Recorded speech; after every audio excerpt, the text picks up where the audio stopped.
Bismillahirrahmanirrahim. Alhamdulillahirabbil alamin wassalatu wassalamu ala sayyidina Muhammadin asyrafil mursalin wa ala alihi wa sahbihi ajma'in. Subhanaka la ilma lana illa ma 'allamtana innaka antal alimul hakim wa tub 'alaina innaka antat tawwabur rahim. Wa taqabbal minna innaka antas samiul alim. Qala rabbi shrah li sadri wa yassir li amri wahlul 'uqdatam min lisani yafqahu qawli. Nawaitu ta'alluma wa ta'lim wa ifadata wa istifadah wa tamassuka bi kitabillah وسنة رسوله والدعاء إلى الهدى والدلالة على الخير ابتغاء مرضاته وقربه وثوابه سبحانه وتعالى. قال المصنف رحمه الله تعالى ونفعنا به وبعلومه ومدنا بأسرار الدارين آمين. Kita lanjutkan kajian kitab Al-Arba'in An-Nawawiyah pada kesempatan kali ini. Sekarang kita sudah sampai hadis yang ke-12. Hadis yang ke-12 ini diriwayatkan dari Abu Hurairah. Siapa nama Abu Hurairah? Abdurrahman bin Sakhar. Ini orang hafal namanya saja itu sudah banyak pahalanya itu. Karena beliau termasuk salah satu sahabat yang punya derajat mulia di sisi Rasulullah. An Abi Hurairah radhiyallahu taala anhu qala Rasulullah sallallahu alaihi wasallam min husni islamil mar'i tarkuhu ma la ya'nihi. Hadisun hasanun rawahu Tirmidzi wa ghairihi. Rawahu Tirmidzi wa ghairuhu hakadha. Hadis diriwayatkan dari Abi Hurairah radhiyallahu taala anhu bahwasanya beliau berkata, Rasulullah sallallahu alaihi wasallam bersabda, min husni islamil mar'i tarkuhu ma la ya'nihi. Termasuk tanda baiknya Islamnya seseorang,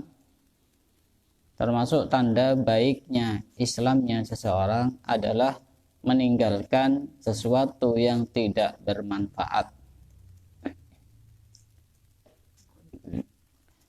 Termasuk tanda baiknya Islamnya seseorang adalah meninggalkan sesuatu yang tidak bermanfaat.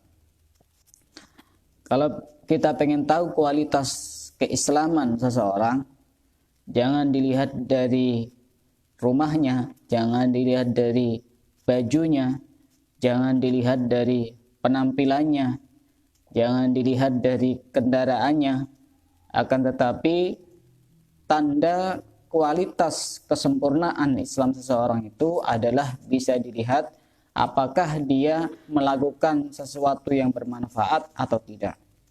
Kalau dia melakukan sesuatu yang bermanfaat berarti bagus Islamnya. Islamnya kualitasnya sangat bagus. Tapi kalau dia melakukan sesuatu yang tidak bermanfaat, maka perlu dipertanyakan kualitas keislamannya. Jadi kita itu sebelum melakukan segala sesuatu harus berpikir, apakah yang akan kita lakukan itu manfaat atau tidak. Manfaat ini belum tentu yang urusan ibadah atau yang lain. Bisa jadi urusan dunia tapi bermanfaat untuk diri kita sendiri. Cari uang kan juga manfaat. Tapi kalau niatnya bagus, dengan kita misalkan mencari uang, kemudian biar kita tidak suka berharap kepada orang lain, ya bagus. Karena orang itu kalau uangnya sedikit, dia gampang berharap kepada orang lain, di mana itu melatih orang untuk mempunyai sifat tamak, rakus atau suka berharap kepada orang lain. Jadi segala sesuatu itu walaupun itu mubah, tapi kalau niatnya baik, ya jadinya baik. Ini kata Rasulullah, orang itu bisa dilihat Islamnya bagus atau tidak itu ketika dia meninggalkan sesuatu yang tidak bermanfaat. Yang tidak bermanfaat ini baik dari segi ucapan maupun dari segi perbuatan. Kerja manfaat pada manfaat. Maksudnya manfaat di sini tidak harus yang berkaitan dengan ibadah. Yang berkaitan dengan sesuatu yang aktivitas kita sehari-hari yang sudah biasa kita lakukan, itu juga bisa mengandung manfaat yang kembali kepada diri kita sendiri. Bekerja, misalkan olahraga misalnya. Tapi kalau olahraganya diniati agar saya sehat, ketika sehat nanti saya semangat untuk beribadah, semangat untuk cari ilmu dan seterusnya, maka itu bagus. Itu berarti manfaat. Dan orang yang meninggalkan sesuatu yang tidak bermanfaat, itu berarti tanda Islamnya sangat bagus. Islamnya sangat bagus. Dan ini termasuk hadis yang singkat tapi memiliki arti yang luas. Kalau istilah hadisnya itu, Rasulullah itu mempunyai jawami'ul kalim. Apa jawami'ul kalim itu? Kata yang sedikit tapi memiliki arti yang banyak. Beda dengan kita ngomong ngalor ngidul dari jam sekian sampai jam sekian. Intinya apa? Intinya tidak ada intinya, tidak ada manfaatnya sama sekali. Dan ini hadis ini belum pernah ada satupun nabi-nabi terdahulu yang mengucapkan kata-kata yang sesingkat ini tapi memiliki arti yang cukup puas. Jadi ini termasuk orang bergurau. Kalau sekiranya tidak ada manfaatnya ya tidak usah. Apa manfaatnya? Ya kalau niatnya biar tidak bosan misalnya. Asal ada batasannya. Berguraunya bukan menggibah orang. Nah, misalkan bergurau ya boleh-boleh saja. Tapi dengan niat misalkan menghibur orang. Tidak lebih dari itu. Dan itu juga tidak kemudian berlebihan. Apalagi sampai ngakak-ngakak, mulutnya dibuka lebar-lebar, itu sudah melewati batas kalau seperti itu. Jadi kalau kita pengen tahu, ini hadis ini bukan untuk kita menilai orang lain, tapi sudah semestinya untuk menilai diri kita sendiri. Kita ini, Islam kita itu sudah berkualitas atau belum? Kalau berkualitas berarti kita meninggalkan sesuatu yang tidak manfaat. Apa sih batasannya sesuatu yang tidak bermanfaat itu? Di sini dijelaskan, haddu ma la ya'nika fil kalam an tatakallama bima law sakata anhu lam ya'sam wa lam tatadarrar halan wa ma'alan. Kalau dalam segi ucapan misalnya, ucapan yang tidak bermanfaat itu yang bagaimana? Tidak bermanfaat bukan berarti dosa ya. Karena dosa sudah jelas tidak manfaat ya. Tapi kalau tidak dosa, bisa jadi manfaat, bisa jadi tidak. Batasan ucapan yang tidak bermanfaat itu bagaimana? Seandainya kita tidak bicara, seandainya kita diam, maka kita tidak berdosa. Contoh misalnya, kita cerita yang tidak jelas misalnya. Seandainya kita cerita, tidak dapat pahala. Tidak dapat pahala. Seandainya kita diam, juga tidak berdosa. Itu namanya batasan yang tidak manfaat. Kita diam juga tidak bakal mendapatkan bahaya apapun, baik bahaya di dunia maupun di akhirat. Kita diam, tidak ngomong juga tidak bakal mati. Kita diam, tidak ngomong juga tidak bakal sakit. Kita diam, tidak ngomong juga tidak bakal kemudian miskin misalnya. Itu batasan ucapan yang tidak bermanfaat. Seandainya kita diam pun, maka kita dihukumi tidak berdosa di hadapan Allah Subhanahu wa ta'ala. Karenanya disebutkan dalam satu keterangan bahwasanya ada seorang ulama yang bernama Abu Ubaidah. Beliau bercerita dari Imam Hasan radhiyallahu ta'ala anhu. Qala min alamati iradillahi anil abdi ayyaj'ala syughlahu fi ma la ya'nihi. Termasuk tanda Allah itu berpaling dari hambanya, dia sibuk dengan sesuatu yang tidak bermanfaat. Itu tanda Allah itu sudah tidak peduli. Kalau kita itu lebih banyak melakukan hal-hal yang tidak bermanfaat untuk kita, berarti itu tanda Allah sudah berpaling dari kita. Sudah tidak peduli, mau apa saja sudah tidak peduli. Kalau Allah itu sudah tidak peduli, ya sudah, kita itu sudah tidak diperhatikan oleh Allah. Mau dia celaka, mau apa, Allah sudah tidak peduli. Itu tanda. Kita harus berkaca kepada diri kita masing-masing. Minimal, kalau misalkan 24 jam, kita kan tidak mungkin kemudian isinya manfaat terus dari jam 6 sampai jam 6 lagi kan tidak mungkin. Susah ya. Minimal kalau di persentase misalnya, ya minimal 50% lebih lah aktivitas kita itu lebih banyak manfaatnya dibanding yang tidak ada manfaatnya. Ada seorang ulama bernama Malik bin Dinar. Malik bin Dinar ini seorang ulama yang sangat terkenal menjadi seorang wali. Beliau berkata, idza ra'aita qasawatan fi qalbika, jika kamu merasakan hatimu itu sangat keras, wa dha'fan fi badanika, badanmu sangat lemah, wa hirmanan fi rizqika, dan rezekimu tidak lancar. Ini jika kita merasakan tiga hal ini, jika kita merasakan hati kita keras, badan kita lemah, dan rezeki kita tidak lancar, apa penyebabnya? Kata Malik bin Dinar, fa'lam annaka qad takallamta fi ma la ya'nika. Maka ketahuilah sesungguhnya engkau suka berbicara dengan sesuatu yang tidak bermanfaat. Ngomong yang tidak bermanfaat. Makanya orang itu kalau ngomong itu harus dipikir dulu manfaat atau tidak. Ini bukan urusan ibadah atau bukan, tapi manfaat dulu, manfaat atau tidak. Karenanya orang besok itu di akhirat akan dihadapkan di hadapan Allah dengan ucapannya, kemudian akan ditanya dengan 5 pertanyaan.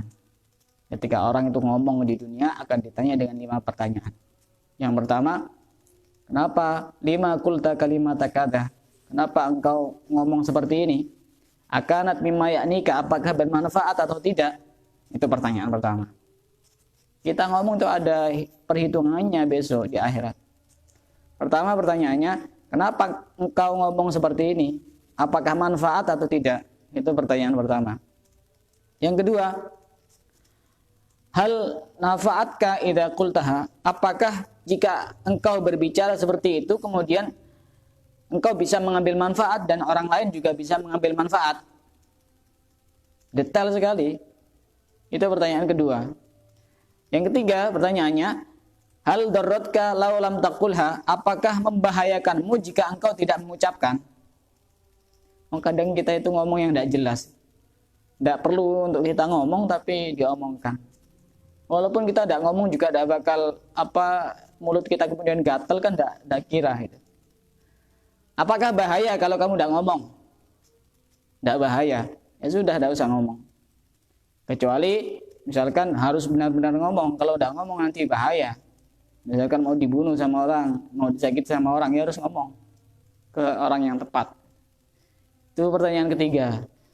Pertanyaan keempat, hal sakata farabihta salamah min aqibatiha? Hendaknya engkau lebih baik diam, kemudian engkau beruntung dan selamat dari ucapanmu yang kemudian tidak bermanfaat. Lebih baik diam. Karenanya di dalam hadis yang lain juga disebutkan, man kana yu'minu billahi wal yawmil akhir falyaqul khairan aw liyasmut. Barang siapa yang beriman kepada Allah dan hari akhir, maka hendaknya dia berkata yang baik atau diam. Pilihannya itu cuma 2. Berkata yang baik, yang manfaat, atau diam. Kalau kita tidak bisa ngomong yang baik, diam saja. Karena lisan ini bentuknya kecil tapi bahayanya besar. Di dalam satu keterangan juga disebutkan, lisan ini seandainya manusia itu bisa mendengar apa yang dikatakan oleh lisan ini, maka lisan itu setiap hari akan berkata kepada orang yang mempunyai lisan itu, hati-hati kalau keluar, karena nanti ketika engkau itu baik, maka seluruh anggota tubuhmu menjadi baik. Contoh misalnya, kita keluar kemudian menghadiri acara tahlilan, selamatan, yang ngomong kan lisannya, yang enak semuanya, kan ya, bisa makan, kadang-kadang dikasih uang, yang enak semuanya, anggota tubuhnya semuanya yang kerasa. Tapi kalau misalkan lisannya ini ngomong yang menyakitkan orang, lisannya yang ngomong, tapi anggota yang lain kena juga. Itu lisan itu kecil tapi sangat berbahaya jika memang orangnya tidak bisa menggunakannya untuk hal-hal yang manfaat. Karenanya yang paling banyak memasukkan orang ke neraka itu 2 lubang. Apa 2 lubang? 2 lubang. Lubang yang pertama lubang atas, lubang yang kedua lubang bawah. Lubang atas dia mulut. Apalagi zaman sekarang itu sudah, kalau ngomong tidak dikontrol itu bahaya itu. Karena ada media sosial. Kadang-kadang ngomong saja jaraknya berkilo-kilometer, bisa jadi bahaya itu nanti. bisa jadi dipidana, bisa jadi di ini kan. Apalagi kita itu di zaman sekarang itu tidak tahu sumbernya, kemudian asal share. Ini benar apa tidak benar itu. Jangan asal share. Apalagi yang berhubungan dengan Islam. Apalagi yang isinya provokasi, mengadu domba. Kalau masih belum jelas, lebih baik kita diam. Kita juga ketika tidak nge-share juga tidak bakal mati. Tidak bakal sakit. Itu tadi, itu batasannya. Seandainya kita tidak nge-share, ini juga tidak dosa. Kalau masih belum tahu jelas sumbernya dari mana, tidak usah di-share.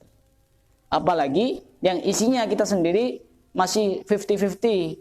Ini nanti bisa bermanfaat atau tidak. Atau bahkan kita sudah mencurigai, ini banyak bahayanya karena isinya ini provokasi. Maka lebih baik kita tidak nge-share.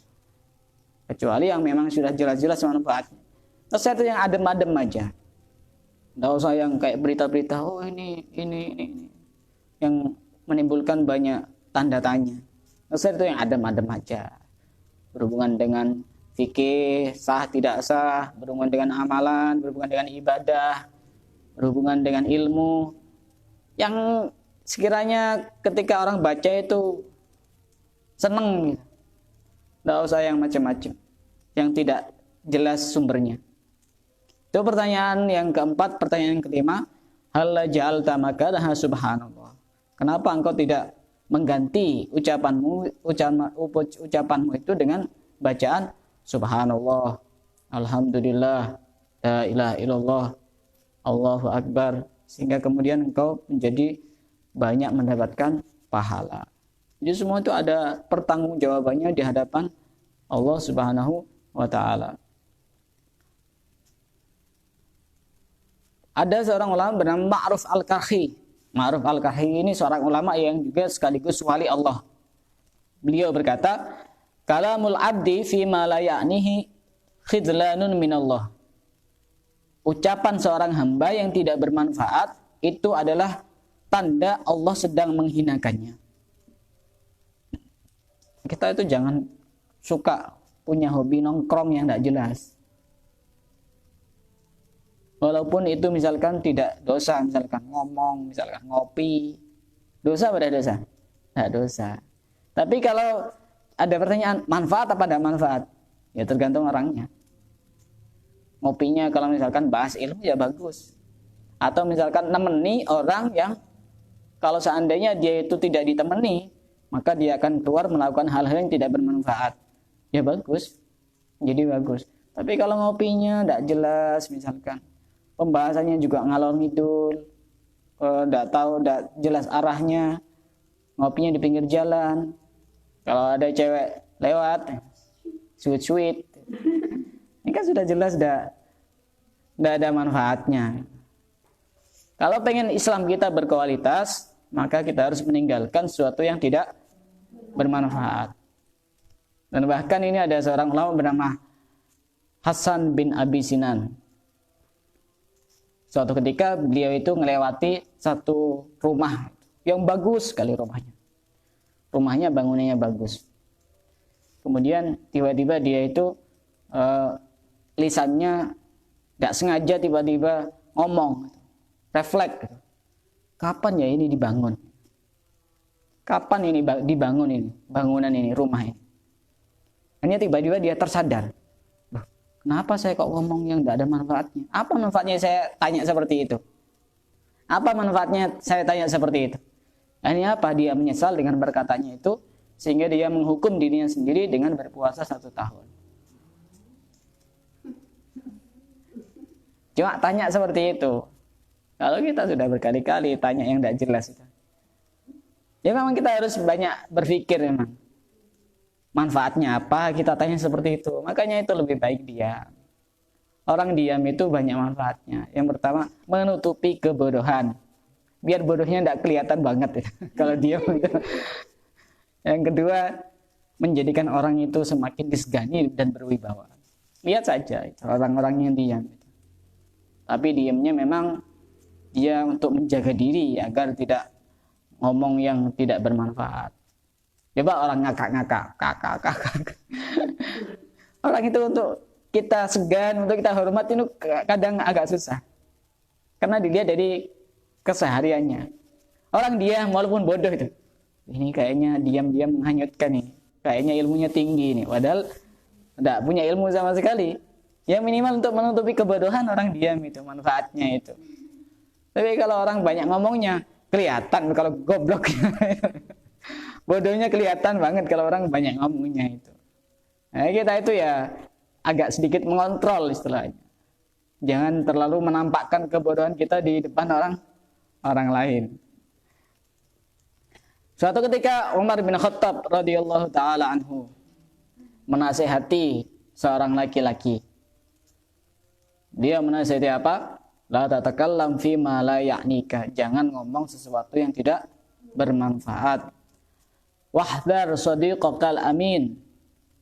Dan waspadalah terhadap temanmu yang bisa dipercaya. Artinya teman akrab, waspada. Kenapa waspada? Karena tidak ada teman akrab yang paling akrab kecuali orang yang benar-benar takut kepada Allah.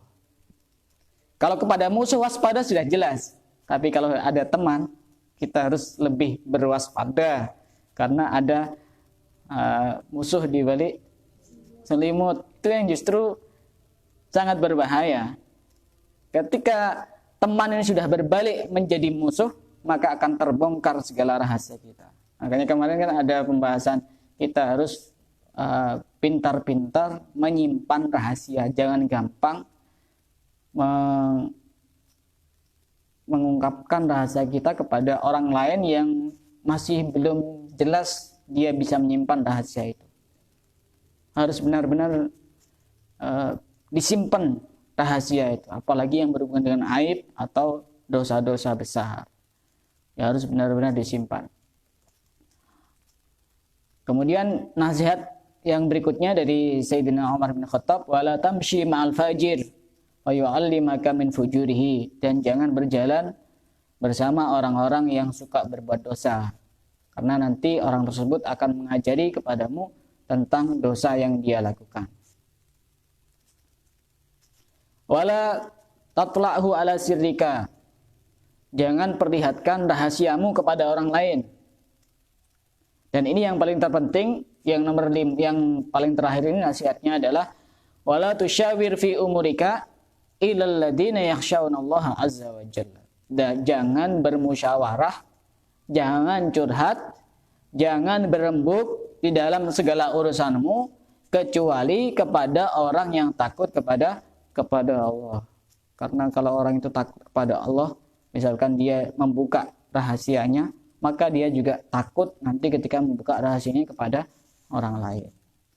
Jadi jangan gampang-gampang membuka rahasia. Urusan rahasia itu jangan gampang-gampang dibuka kepada sembarang orang. Kecuali cuma masalah-masalah yang sepele yang tidak begitu rahasia, bisalah kepada siapapun itu. Misalkan hal-hal yang biasa gitu. Tapi kalau sudah menyangkut rahasia yang kita sendiri seandainya diketahui oleh orang lain, kita merasa malu, jangan gampang-gampang buka itu. Apalagi yang berhubungan dengan dosa-dosa besar. Bahkan ada misalkan dosa berzina, ada seperti itu. Makanya orang itu kalau misalkan ada anak yang terlahir dari perzinaan, itu jangan rame-rame, apalagi sampai disebut anak haram, anak zina, kasihan. Dia tidak dosa, dia itu bersih, tidak punya dosa apa-apa. Itu nanti kan ketika dia anak zina, yang menjadi walinya ketika nikah kan ibunya. Lalu bagaimana biar aib itu tidak terbuka di hadapan umum? Kadang-kadang orang itu tidak tahu waktu nikah ini siapa walinya. Kadang-kadang langsung ngomong ibunya. Orang akhirnya tahu, oh ini anak zina. Ini kan terbuka semua aibnya itu. Membuka aib secara berjamaah. Yang bagus bagaimana?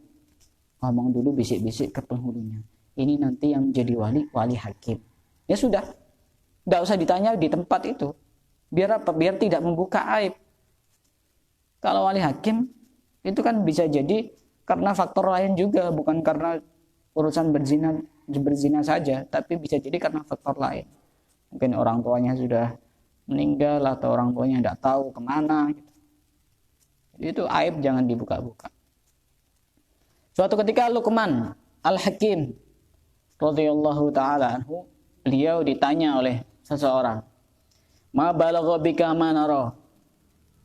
Sebab apa engkau memperoleh kemuliaan seperti itu? Luqman ini ditanya. Kemudian beliau menjawab, rahasianya kenapa saya menjadi mulia seperti ini? Rahasianya ada 3. Pertama, sidqul hadis, ucapan yang jujur. Wa adaul amanah, menunaikan amanat. Dan yang ketiga, wa tarku ma la ya'nini, meninggalkan sesuatu yang tidak bermanfaat. Itu Luqman. Pernah juga Rasulullah di dalam satu majelis, beliau tiba-tiba berkata kepada sahabatnya yang hadir di majelis itu, "Awwalu man yadkhulu alaikum rajulun min ahlil jannah." Nanti habis ini ada orang yang pertama kali masuk, maka dia termasuk orang penduduk ahli surga. Awwalu man yadkhulu alaikum, orang yang pertama kali masuk nanti itu min ahlil jannah, termasuk penduduk ahli surga. Hanya para sahabat ini penasaran, siapa ini yang dimaksud oleh Rasulullah. Ternyata masuklah seorang laki-laki bernama Fadakhala Abdullah bin Salam. Namanya Abdullah bin Salam radhiyallahu taala anhu. Kemudian sahabat yang hadir pada saat itu kaget semua. Kemudian mengabarkan kepada sahabat-sahabat yang lain, oh ini ternyata yang kata Rasulullah termasuk penduduk ahli surga. Sehingga para sahabat ini bertanya kepada Abdullah bin Salam ini, kabarkan kepada kami apa amalmu sehingga engkau ditunjuk oleh Rasulullah sebagai penduduk ahli surga. Apa jawaban Abdullah bin Salam? Inna amali la dhaif, amalku sangat lemah, sangat sedikit. Amalku sangat lemah, sangat sedikit. Hanya saja aku mempunyai 2 amalan yang mungkin ini yang menjadikan Rasulullah menunjukku sebagai penduduk ahli surga. Apa itu 2 amalan? Aku menjaga hatiku agar tidak melakukan maksiat-maksiat yang dilakukan oleh hati. Contoh, tidak berprasangka buruk, tidak benci, tidak iri, tidak riya, dan seterusnya. Yang kedua, tarku ma la ya'nini, aku meninggalkan sesuatu yang tidak bermanfaat. Sehingga kemudian dia termasuk penduduk ahli surga. Qala Syafi'i, Al-Imam Asy-Syafi'i radhiyallahu taala anhu berkata. Siapa Imam Syafi'i? Siapa Imam Syafi'i? Imam Malik. Malik bin Anas. Ada Malik bin Anas, ada Anas bin Malik. Apa bedanya? Kalau Malik bin Anas itu gurunya Imam Syafi'i, kalau Anas bin Malik itu sahabat Rasulullah. Iya, yang mengabdi, yang khodamnya Rasulullah. Imam Syafi'i, siapa nama aslinya Imam Syafi'i? Nah, siapa nama aslinya Imam Syafi'i? Anu. Siapa namanya? Muhammad bin Idris Asy-Syafi'i. Muhammad bin Idris Asy-Syafi'i. Imam Syafi'i berkata, ada 3 hal yang bisa membuat orang cerdas. Tazidu fil akli. Salah satu tazidu fil akli, bisa menambah akal. Artinya membuat orang cerdas. Ada 3 hal. Apa 3 hal itu? Yang pertama, mujalasatul ulama, suka berkumpul dengan ulama. Bikin orang cerdas. Bukan cuma cerdas, hati itu jadi adem, dingin, sejuk, damai, cerdas. Kalau suka berkumpul dengan ulama. Kenapa kok bisa cerdas? Karena ulama itu warasatul anbiya. Ketika Allah itu sudah menurunkan pemberian-pemberiannya di hati para ulama, kemudian di hati para ulama itu ada nama-nama muridnya, maka muridnya pun juga mendapatkan hal yang sama. Karenanya seorang murid itu harus bisa mengambil hati gurunya. Dalam tanda kutip, bukan caper. Mengambil hati gurunya itu gimana? Sekiranya guru itu suka itu. Suka dalam tanda kutip ya. Suka sama muridnya itu. Suka sebagai muridnya. Senang kalau ngelihat muridnya yang itu. Kalau sudah seperti itu, ketika gurunya ini hatinya diturunkan nur-nur ilahiyah, cahaya-cahaya dari Allah, karena di dalam hatinya ada nama muridnya, maka muridnya itu pun juga mendapatkan hal yang sama. Jadi sering saya ulang, orang belajar ilmu, cari ilmu itu tidak perlu pinter, tidak perlu rajin. Yang penting hormat kepada gurunya, sehingga kemudian ketika dia hormat sama gurunya, namanya itu langsung masuk ke dalam hati gurunya itu. Karenanya mencintai ulama, mencintai wali itu memiliki keistimewaan yang sangat luar biasa. Seandainya Allah itu mengampuni dosa wali itu, kemudian di dalam hatinya ada nama-nama pecintanya, maka Allah pun juga akan mengampuni pecinta-pecinta dari para ulama itu. Itu yang pertama, mujalasatul ulama. Yang kedua, mujalasatus sholihin. Suka berkumpul dengan orang-orang soleh. Apa bedanya ulama sama orang-orang soleh? Kalau ulama itu lebih banyak ilmunya, jadi banyak mengajarkan ilmu dan seterusnya. Orang soleh kadang-kadang itu memang dia tidak mengajarkan ilmunya, tapi dia itu tidak melakukan hal-hal yang tidak bermanfaat. Suka di rumah, bisa ditiru lah itunya, apa sifatnya, perkataannya, tindak tanduknya. Dan yang ketiga, tarkul kalam fima la ya'ni. Tidak ngomong sesuatu yang tidak bermanfaat. Orang itu kalau banyak ngomongnya, kalau kata pepatah bahasa Indonesia, apa? Tong kosong nyaring bunyinya. Iya. Bukan tambah cerdas, tambah kelihatan bodohnya. Tapi kalau orang ya banyak ngomong tuh bagus kalau untuk menjelaskan sesuatu yang baik. Masa guru suruh diem saja? Oh, biar tidak kelihatan bodohnya. Ya tambah kelihatan bodohnya karena tidak menjelaskan. Ya harus banyak ngomong kalau memang dibutuhkan untuk dijelaskan. Imam Syafi'i juga berkata, barang siapa yang ingin agar hatinya diberi cahaya oleh Allah, hatinya menjadi terang benderang, man arada ayyunawwirallaha qalbahu falyatrukil kalama fi ma la ya'nihi. Kalau orang yang ingin hatinya terang benderang, bercahaya, maka hendaknya dia meninggalkan berbicara yang tidak ada manfaatnya, yang tidak ada gunanya.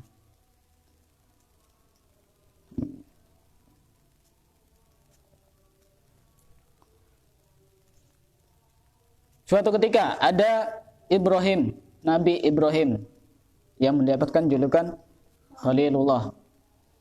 Pernah melihat ada seorang hamba yang beribadah di angkasa, di awang-awang itu. Pernah ngelihat orang kayak gitu? Enggak, itu dia orang ibadahnya di pesawat. Ini benar-benar ibadahnya di atas itu. Ini memang benar-benar nyata. Kemudian ditanya oleh Nabi Ibrahim, sebab apa engkau bisa memperoleh derajat yang sehebat itu dari Allah? Orang itu menjawab, bi amrin yasir, dengan perkara yang sangat remeh sekali, yang sangat mudah sekali. Apa itu? Fatamtu nafsi ay mana'tuha anid dunya. Aku menyapih nafsuku dari dunia. Tahu menyapih? Seperti anak kecil yang nyusu kemudian berhenti, itu disapih. Nafsu itu kan seperti anak kecil. Kalau di dalam burdah itu disebutkan wan nafsu katifli in tuhmilhu syabba ala hubbir radai wa in tuftimhu yanfatimi. Nafsu itu seperti anak kecil. Anak kecil itu kalau tidak dilatih untuk tidak nyusu kepada ibunya, ya sampai usia 3 tahun, 4 tahun tetap nyusu. Kalau udah dipaksa. Ada kadang ada yang sampai usia 5 tahun cek nyusu sama ibunya. Nafsu juga seperti itu. Kalau udah dicegah, tambah manja itu. Pengen ini dituruti, pengen itu dituruti. Artinya hal yang tidak ada manfaatnya, apalagi hal yang ada unsur dosanya, dituruti terus. Ya tambah liar, tambah manja itu nafsu itu. Susah untuk kayak anak kecil itu kalau sudah usia 5 tahun suruh berhenti ya susah. Ya untungnya jangan sampai 10 tahun. Nanti kan bahaya itu nanti. Siapa anaknya, siapa ibunya. Kemudian yang kedua, kata orang yang beribadah di atas angkasa ini, walam atakallam fima la ya'nini, dan aku tidak berbicara sesuatu yang tidak bermanfaat. Itu kata orang itu. Yang intinya di sini adalah meninggalkan sesuatu yang tidak bermanfaat dari ucapan maupun perbuatan. Kata orang ini, seandainya aku berdoa kepada Allah, maka pasti Allah akan mengabulkan doaku. Dan jika aku bersumpah atas nama Allah, Allah juga mengabulkan sumpahku. Jadi orang ini ceritanya pernah bersumpah kepada Allah agar ditempatkan di angkasa agar ketika ibadah tidak ada yang mengganggu. Hanya Allah pun menempatkan orang ini. Sebab apa? Salah satunya dia meninggalkan berbicara sesuatu yang tidak ada manfaatnya. Sebagai penutup, ada seorang ulama bernama Wahab bin Munabbih. Wahab bin Munabbih ini orang yang hidup pada masa Bani Israel. Suatu ketika Wahab bin Munabbih ini melihat ada 2 laki-laki yang beribadah di atas air. Oh, ini hebat lagi ini. Ibadahnya di atas air. Pernah lihat? Enggak. Di perahu. Ibadahnya di atas air. Pada saat melihat ada 2 orang ibadah di atas air itu, tapi ini di atas air, benar-benar di atas air, tidak tenggelam. Tiba-tiba lewat orang yang ibadah di atas angkasa. Kira-kira lebih hebat mana? Enggak, kira-kira lebih hebat mana? Hah? Di angkasa. Di angkasa. Karena di angkasa mau nyari apa di sana? Akhirnya 2 orang ini bertanya kepada orang yang ibadahnya itu di angkasa itu. Ya Abdullah, wahai hamba Allah, bi ayyi syai'in adrakta hadhil manzilah. Sebab apa engkau memperoleh derajat yang sehebat ini? Apa jawaban orang itu? Sama seperti yang dilihat oleh Nabi Ibrahim tadi itu. Biyasirin minad dunya. Aku mencari dunia secukupnya. Fatimtu nafsi anis syahwat. Aku menyapih nafsuku dari syahwat. Wa kafaftu lisani ay mana'tuhu amma la ya'nini. Aku mencegah lisanku dari mengucapkan sesuatu yang tidak bermanfaat. Wa raghibtu fima da'ani Allahu ilaihi, dan aku suka melakukan yang Allah perintahkan. Wa lazimtu sumta, dan aku suka diam, tidak ngomong kecuali yang bermanfaat. Fa in aqsamtu 'ala Allah abarra qasami. Jika aku bersumpah kepada Allah, maka Allah akan mengabulkan sumpahku. Wa in sa'altuhu a'tani, dan jika aku minta kepada Allah, maka Allah akan memberikan permintaanku. Itu tentang pentingnya kita ketika mau melakukan aktivitas apapun, kita harus berpikir ini yang akan kita lakukan baik atau tidak baik. Itu dulu pertanyaannya. Ketika misalkan jawabannya baik, manfaat atau tidak ketika saya lakukan atau ketika saya bagikan kepada orang lain. Itu dulu. Yang pertama pertanyaannya baik atau tidak baik. Kalau tidak baik, sudah stop. Kalau baik, ini masih ada pertanyaan lagi. Manfaat atau tidak kalau kita lakukan? Manfaat atau tidak? Kadang-kadang bisa membuat orang sakit hati, ya berarti tidak usah. Apalagi bisa menimbulkan provokasi dan adu domba kepada orang lain. Saya kira cukup sampai di sini. Barangkali ada yang mau ditanyakan, dipersilakan.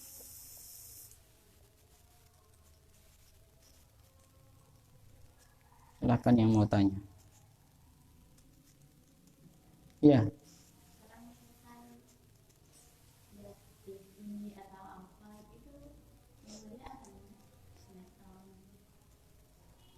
Ya, kalau kita bisa mengganti hal yang lebih manfaat akan jauh lebih bagus. Lihat sinetron yang jadi pertanyaan manfaatnya apa? Ya sesekali sih tidak apa-apa. Walaupun ini kan kalau yang manfaat itu kan yang tidak manfaat tidak mesti dosa. Gitu. Jadi ini lebih umum kalau tidak manfaat itu. Bisa jadi itu memang benar-benar dosa, bisa jadi tidak dosa tapi kita tidak bisa mengambil manfaatnya. Kalau kita tidak lihat sinetron kemudian tidak bisa tidur gitu. Kemudian langsung sakit kritis gitu. Dibawa ke rumah sakit kan tidak juga kan? Ya sesekali lah, sesekali lihat sinetron tapi dengan niat yang bagus biar tidak jenuh, biar tidak kepikiran kalau misalnya kita ngaji ketika kita ibadah ya tidak apa-apa gitu. Ya sesekali, jangan terlalu istiqomah. Sesekali saja lihat sinetron. Walaupun itu hukumnya juga bukan langsung kemudian dosa ya. Kecuali lihat acara infotainment yang isinya menggosip ya jangan. Sudah jelas bukan urusan tidak manfaat tapi urusan dosa yang pasti nanti hasilnya sama dengan tidak manfaat. Contohnya lagi apa? Majelis-majelis gibah itu. Buka majelis. Majelis pergibahan. Itu bukan tidak manfaat lagi tapi dosa. Kalau tidak manfaat belum tentu dosa, tapi lebih baik ditinggalkan. Karena orang itu kalau sudah meninggalkan yang tidak manfaat tadi itu contoh-contohnya jadi orang yang hebat-hebat itu. Lebih banyak diamnya. Kalau tidak ada manfaatnya itu lebih banyak diamnya. Tapi kalau mau beli-beli di toko, di pasar harus ngomong. Masa mau beli apa? Itu juga bagian dari manfaat itu. Manfaat kepada diri kita sendiri. Karena itu juga bagian dari berinteraksi kepada orang lain, bersikap baik kepada orang lain. Manfaat tidur tergantung niatnya. Saya mau tidur biar mulut saya itu tidak tidak bicarakan, tidak jalan-jalan kemana-mana itu. Mulutnya ini soalnya nakal, udah bisa dikontrol. Ya, tidurnya akhirnya bukan sesuatu yang tidak bermanfaat, tapi karena niatnya bagus, tidurnya berpahala. Makanya itu peran niat itu juga sangat penting. Jangan kemudian tidur dikatakan tidak bermanfaat, bisa jadi manfaat, bisa jadi tidak. Kalau tidurnya niatnya biar tidak mengikuti kegiatan di pondok, ya tidak manfaat jelas itu. Sudah jelas tidak manfaat itu. Kita cukupkan sampai di sini, kita lanjutkan pada pertemuan yang berikutnya. Wallahu a'lam bishawab.